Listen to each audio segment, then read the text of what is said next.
Assalamualaikum warahmatullahi wabarakatuh. Selamat pagi anak-anak. Bagaimana kabar kalian pada pagi hari ini? Semoga kalian dalam keadaan sehat walafiat. Amin. Anak-anak, untuk pagi hari ini kita akan melanjutkan pelajaran kita, yaitu pelajaran yang keempat tentang bersih itu sehat. Ya. Mari anak-anak, sebelum kita mulai pembelajaran kita, kalian siapkan terlebih dahulu ya buku kalian, ya, dengan dengarkan dengan baik ya. Sebelum kita mulai, perlu Bapak sampaikan tujuan pembelajaran kita pada pagi hari ini. Yang pertama, ya, peserta didik mampu menerapkan ketentuan syariat Islam dalam bersuci dari hadas kecil dan hadas besar ya. Memahami tata cara bersuci dari hadas kecil dan hadas besar, kemudian mempraktekkan tata cara bersuci dari hadas kecil dan hadas besar sesuai dengan ketentuan syariat Islam.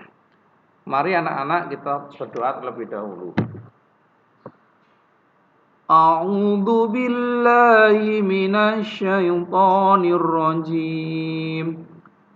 Bismillahirrahmanirrahim.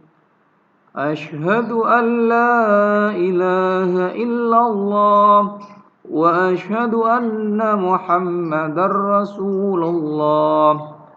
Raditu billahi rabban wa bil islami dina wa bi Muhammadin nabiyyan wa rasulah. Rabbi zidni ilman nafi'an warzuqni fahman wasi'a. Amin ya rabbal alamin. Alhamdulillah kita sudah berdoa. Untuk selanjutnya mari kita masuk ke materi kita. Yang pertama, mengenal arti bersih dan sehat ya. Bersih artinya bebas dari kotoran ya. Suci artinya bebas dari najis. Ya, ini harus bisa dibedakan ya. Karena bersih belum tentu suci, tetapi kalau suci sudah pasti bersih ya. Nah, najis sendiri adalah yang menjadikan terhalangnya seseorang untuk beribadah kepada Allah ya. Jadi najis itu menjadikan kita itu tidak bisa beribadah kepada Allah. Nah, seperti apa toh najis itu? Ya, yang pertama bisa karena terkena jilatan anjing ya.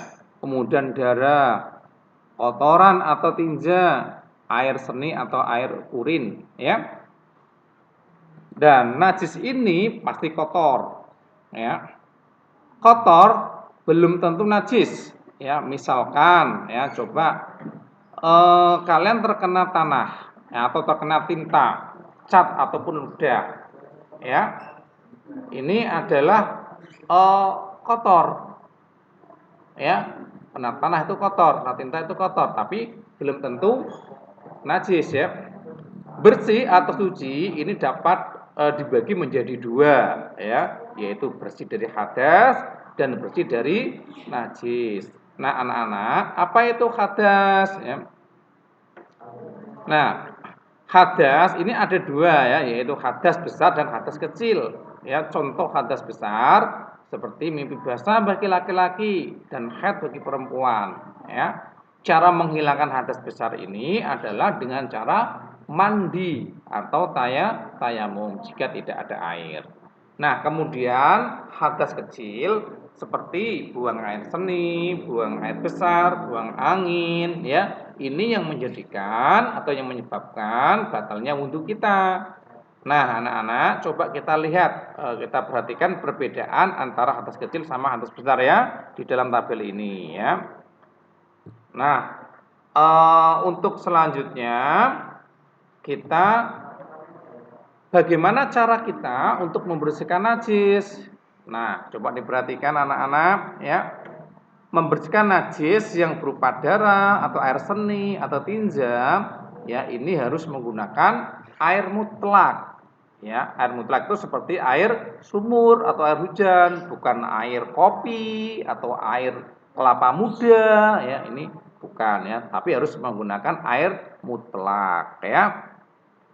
Nah, caranya bagaimana? Caranya air yang eh, kita kucurkan ke benda yang terkena najis, ya. Bukan najis yang datang ke air, ya. Nah, perhatikan gambar di samping kalian ini ya. Kemudian misalkan cebok ya, membersihkan kotoran seperti tinja atau istinja, yaitu salah satu cara membersihkan najis yang sering kita lakukan. Ya, seperti itu ya anak-anak ya, sudah tahu ya. Nah, kemudian ini sebagai seorang muslim ketika kita hendak masuk ke kamar mandi ya, hendak BAB, maka biasakanlah untuk berdoa terlebih dahulu ya. Bisa toh kalian berdoa, Allahumma inni a'udzubika minal khubusi wal khaba'is. Ini adalah doa ketika kita mau masuk ke toilet. Nah, kemudian yang selanjutnya, aku senang berwudu. Ya, anak-anak tahu kan bahwa wudu merupakan salah satu syarat sahnya sholat. Ya, jika wudu kita itu batal, maka menjadikan tidak sah sholat kita. Oke, anak-anak ya, dan pelajaran wudu sudah pernah kita bahas di kelas 2 ya. Oke, bagaimana tata caranya? Yang pertama ya, satu dianjurkan membasuh dua tangan hingga pergelangan tangan. Perhatikan. Ya, kemudian yang kedua dianjurkan berkumur-kumur dengan sempurna. Nah, kemudian yang ketiga dianjurkan membasuh rongga hidung dengan cara menghirup. Ya, jadi airnya dihirup ke dalam hidung kita, ya, kemudian dikeluarkan. Kemudian yang keempat diwajibkan membasuh muka dengan sempurna, ya, yaitu batas muka adalah ujung dagu sebelah bawah dan tempat tumbuhnya rambut di atas kening sebelah atas, ya ini ya seperti itu. Kemudian diwajibkan membasuh dua tangan dari ujung jari sampai siku, ya dari sini ujung-ujung sini sampai ke sikunya, ini sikunya ya. Kemudian diwajibkan menyapu atau mengusap kepala sebagian atau seluruh. Nah, ini kita usap pakai air wudhu. Kemudian yang 7 dianjurkan mengusap 2 daun telinga bagian dalam. Nah, ini bisa dilihat ya, dibersihkan. Kemudian yang terakhir adalah membasuh 2 kaki dari ujung telapak kaki sampai mata kaki. Lah ini sampai sini batasannya ya. Sampai atas juga boleh, tapi ini adalah wajibnya itu sampai sini. Itu ya anak-anak ya, kalian bisa toh? Nah, selanjutnya apabila tidak ada air, maka kita bisa melakukan dengan bertayamum ya. Mari kita bertayamum ya. Tayamum ini merupakan bentuk keringanan dari Allah ya, karena kita tidak ada air. Ya. Itu ya, tidak ada air ya. Atau sedang sakit ya, kita boleh menggunakan debu ya sebagai sarana untuk berwudu ya. Kemudian dalam perjalanan sulit mendapatkan air, maka ketika ada 3 hal di antara ini kok kita mengalami, maka kita bisa melakukan tayamum. Seperti apa toh tayamum itu? Nah, yang pertama, berniat tayamum untuk melakukan sholat fardu. Ingat, tayamum itu hanya bisa dipakai untuk 1 kali ibadah ya. Ketika sudah selesai ya sudah, maka kita harus tayamum lagi. Beda dengan wudu, kalau wudu bisa kita pakai berulang kali dalam ibadah ketika kita belum batal. Ya, kemudian yang kedua mengusap muka dengan debu yang bersih, letakkan 2 telapak tangan pada debu dan usap ke wajah. Ya, seperti itu. Ketiga mengusap 2 tangan sampai siku dengan debu yang bersih. Nah, ini ya gambarnya bisa lihat ya, ini debunya. Kemudian tangan menempel ya, kemudian diusapkan ke mukanya. Kemudian dilanjutkan dengan kedua belah tangannya ya sampai selesai. Lah, itu anak-anak materi kita pada pagi hari ini. Kemudian ada tugas kalian kerjakan di buku tulis kalian, nanti kamu kumpulkan pada guru agama kalian. Oke anak-anak, itu yang dapat Bapak sampaikan buat kalian. Sebelumnya mari kita tutup dengan doa. A'udzu billahi minasyaitonir rajim. Bismillahirrahmanirrahim. Allahumma inni istaudi'uka ma 'allamtanihi fardudhu ilayya 'inda hajati wa la tansanihi ya rabbal alamin. Bismillahirrahmanirrahim.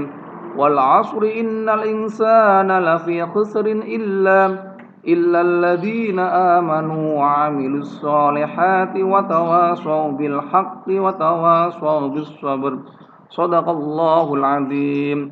Terima kasih. Wassalamualaikum warahmatullahi wabarakatuh.